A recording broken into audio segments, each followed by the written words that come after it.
that Jesus came, but the people come home at Christmas. That's a wonderful thing. And we had everyone of my family home and their children except my oldest daughter, and she was in New Mexico. However, her only girl, Summer Lee, she's 18, and she's going to be at our house for dinner today. Yeah. She flew to Florida to her cousins, and then 3 of them drove up here. So it was a surprise. All right, let's get down to business. I'm going to read Matthew chapter 7, verses 7 to 11. Ask and it shall, I should give you a chance to open it. Go ahead.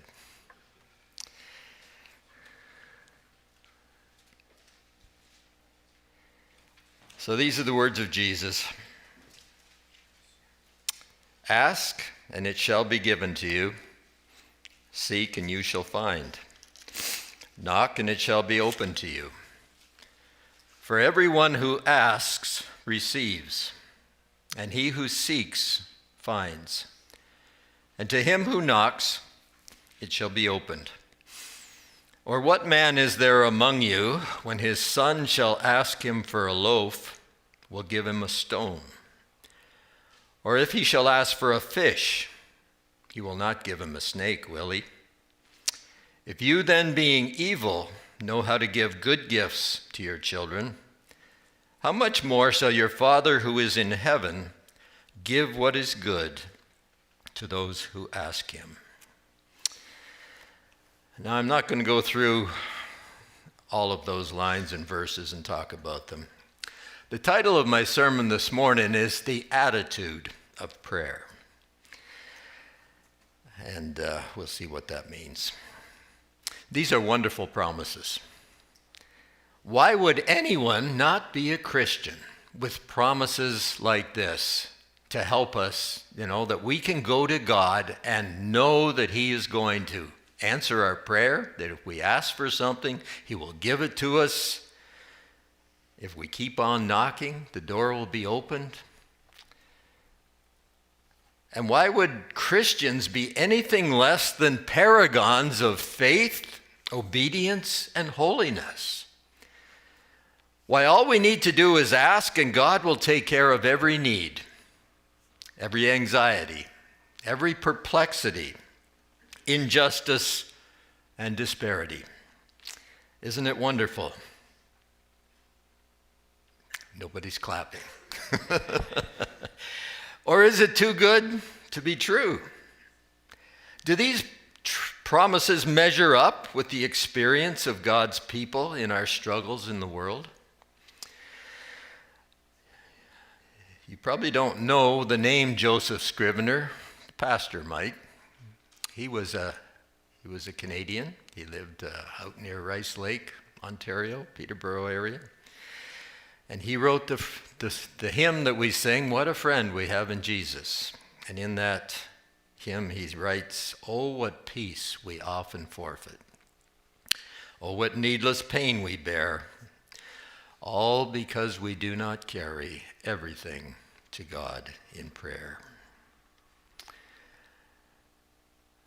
I think that's the problem sometimes, most of the time, is that we don't take advantage of these promises.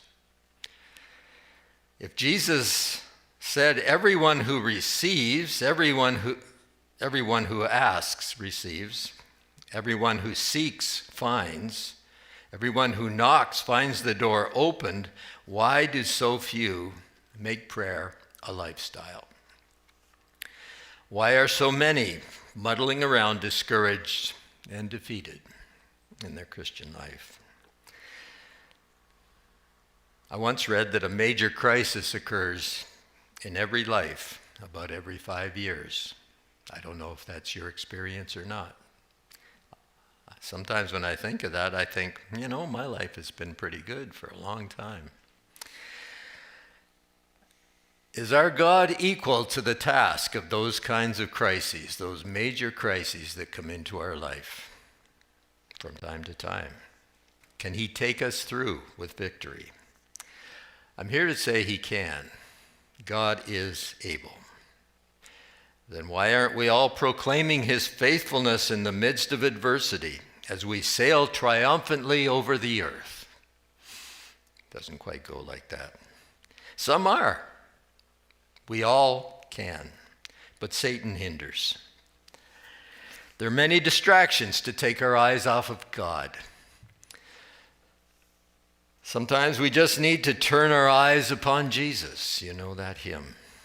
The bottom line in our relationship to God is faith. Hebrews 11 verse 6, pardon the King James. No, I don't ask for your pardon. He that cometh to God must believe that he is, and that he is a rewarder of those who diligently seek him. So we must start here. We must believe that, number one, that God is there, or that there is a God. When things look bleak, we need to believe that God is there.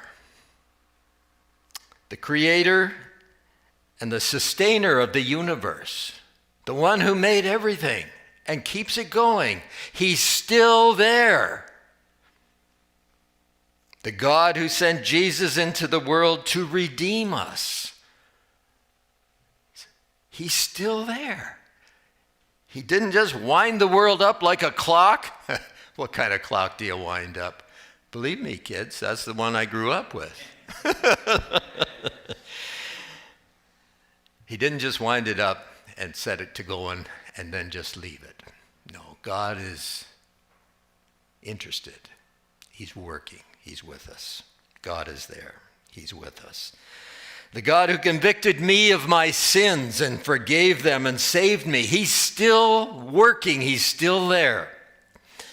God is the underpinning reality of our worldview as Christians. He is our hope, now and in eternity. We need to come to a place in our lives where God is an ever-present reality. A fact of life that we don't question. Something as basic as the sun.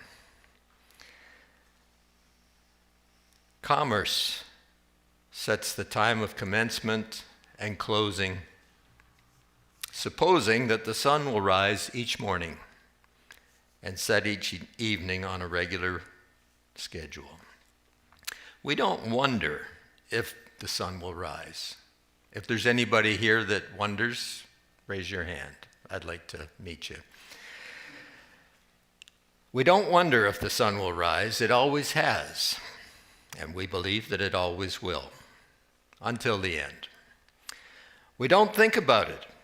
It underlies every action that we take, every plan that we make. It may not be directly involved unless we have a parade coming or an outdoor service on Sunday. We are concerned about the sun being there then, but really we take it for granted and we build our lives around the idea that the sun is up there. And it's absolutely essential, critical to our existence. All of the energy that comes into the world comes from the sun. You say, oh, it comes from my food. Well, the food grows because of the sun. We can't do without the sun. And yet we don't fret about its presence. We don't wake up in the morning saying, I wonder. Well, like I said, sometimes we might, but generally, we just take it for granted that the sun is going to be there. Even if it's not visible, we know that this morning the sun is up there above the clouds. And if we were to take an airplane up, we would see it. We don't fret about its presence. It's foundational to life, and we depend on its existence and its effects without question, or often without thinking, without thought. And this is also true of the reality and the presence of God.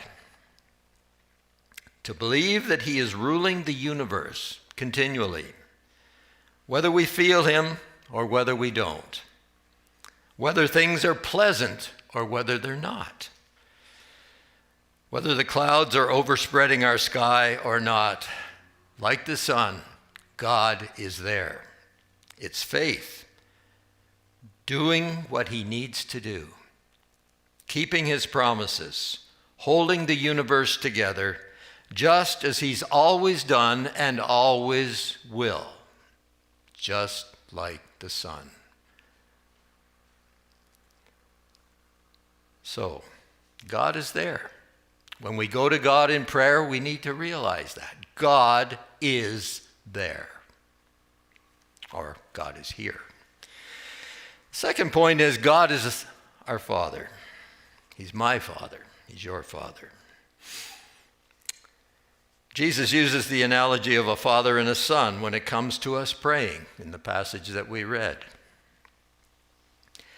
We would not think of offering our child something harmful or useless or inappropriate, like a stone or a snake when they need something to eat. Parents love their children. Most parents love their children. I'd like to say all parents love their children, but it's not always so. But for the most part, and the way God created people, parents just naturally love their children. And they want to do the best that they can by them. They feel compassion for their offspring. We feel their hurt when they're struggling or in pain. We feel their joy when something good happens to them. I want to tell you about somebody that I know. He's close to me. This happened a few years ago. He has a son, his firstborn. The son had a young wife and 2 young children. The son's wife was hospitalized for 3 months for psychiatric symptoms. She could not be left alone because of suicidal tendencies.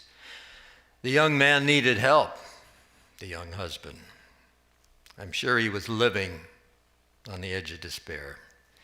His wife was not improving, and she was blaming him for the situation that she found herself in. Can you imagine what my friend would be feeling? He would do anything in his power to rectify and to normalize the situation. He and his wife were caring for the children, 2 children, throughout the week, taking the 6-year-old to school into a large city during rush hour, there and back every day. It was wearing them out. I remembered seeing him. He looked tired. It was a daily grind with a toddler to look out for, to feed, to change, to try to potty train. He's not a mom. I know he had his wife, but she had her problems too. He was retired. Things are supposed to slow down a bit, but he does it. He takes care of those children. He takes the girl to school. He's trying to potty train the little boy. Not for remuneration, not for praise, not for affirmation to make him feel like he's somebody, but just because he loves his son. And the young man desperately needed some help. Money can't buy that kind of care and help. It comes from a father's heart. When we come to God to ask a favor, whether for ourselves or another, it's not a government bureaucrat on the other end of the line that you've been waiting half an hour to talk to. It's not a judge who's been dealing with criminals day after day and people lying to him and so forth. No. God has something to lose or gain in the outcome when we come to him in prayer. This is his child. his creation, the apple of his eye, who is crying out to him in pain or in need. Why would he not do what he can to meet the real need of his beloved child? If we, being evil, know how to give good gifts to our children, how much more shall our Father in heaven give good things to those who ask him? God is there. He's here. He's in our lives, and he's sustaining the universe. And he is not a government bureaucrat. He is our Father, who's got a vested interest in our lives and whether we succeed or not. And the last point is that God is sovereign. It warmed my heart that the word sovereign with a capital S was on the screen this morning. That was God, because you see, I didn't tell the pastor what I was going to preach about. Our email wasn't working for a month, and I didn't get the email. But that was God saying to me, yeah, this is the right message. God is sovereign. In the Lord's Prayer, Jesus said, Our Father, once again, our Father, who art in heaven, hallowed be thy name. Thy kingdom come, thy will be done. Now, Jesus is telling us to pray to God, Lord, I'm on your side. I'm with you. I want your will to be done in the world. And that helps God to do things somehow when we cooperate with him, when we ask him. God does things because people pray and ask him to do things. I think he guides us in the things that we pray for. But you know, as far as God's will being done, God is sovereign. His will be done. It may take a little longer than we think, but God has a plan, and he knows all the things, all the distractions, all the Ukraines, all of the Palestinian terrorists. He knows all of that and has known it since the beginning of time. And his will is being done. He's working slow. He's patient. He's long-suffering. God is wise. He's omnipotent. He's all-powerful. He's omniscient. He knows everything. Everything. Everything about you, everything about me, everything about Putin, everything about Zelensky, everything about Biden. Yeah, he knows everything. He's a lot smarter than we are. Jesus says, if you ask, you will receive. He doesn't say if you ask, you will receive exactly what you ask for. I'm just going to tell you a little story from my childhood. It has something to do with the sermon, I guess. But one year, I was probably 10 or 12. Let's put it at 12. What did I want for Christmas? I wanted a steel trap to catch rabbits. And I got it. I opened it up on Christmas morning, and I had a steel trap. It was an Oneida jump trap. I think the way when you stepped in it, it kind of jumped up off the ground. That's why they call it a jump trap. They're illegal these days. But my mom and dad had enough confidence in me at that age that they gave me a steel trap. And never thought anything about it, I'm sure. I was fairly responsible. I wasn't stupid.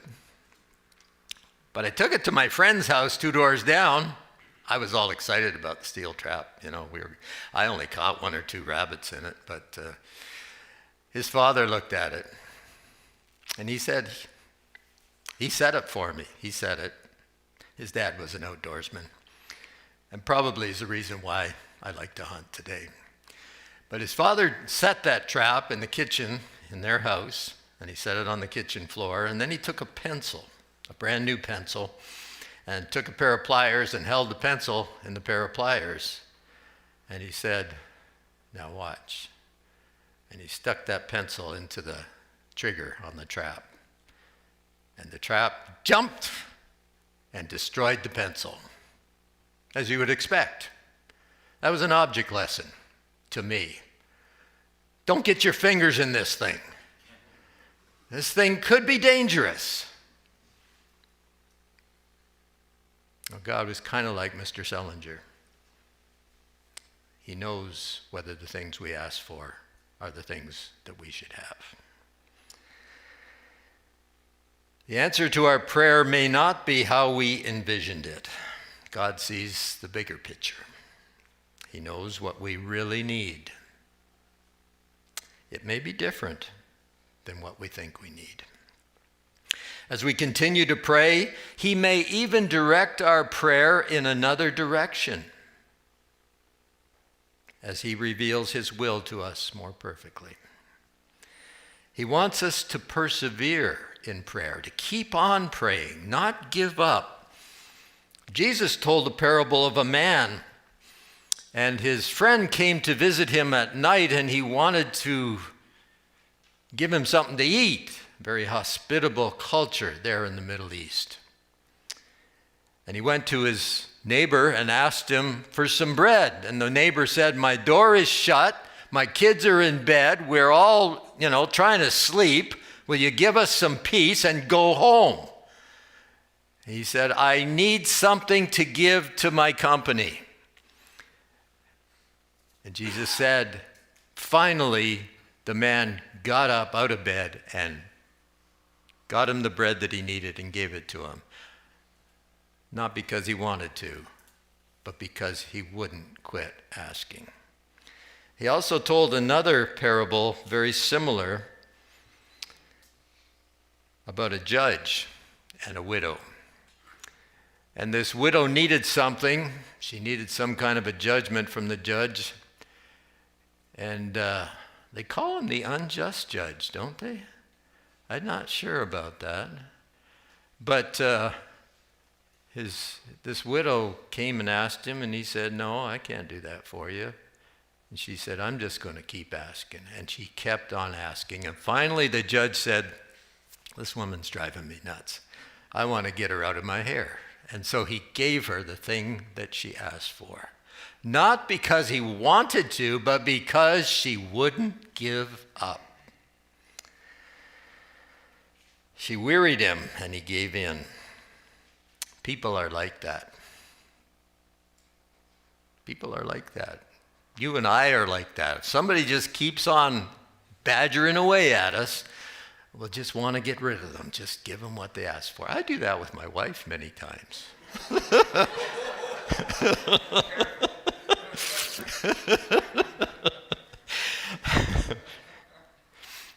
Life is like that. God is not like that. But the prayer that gets results is like that. Keep on praying, persevering. And as we pray, we need to keep in our conscious mind the notion that God is working. God's will is being done. He is the sovereign Lord of the universe.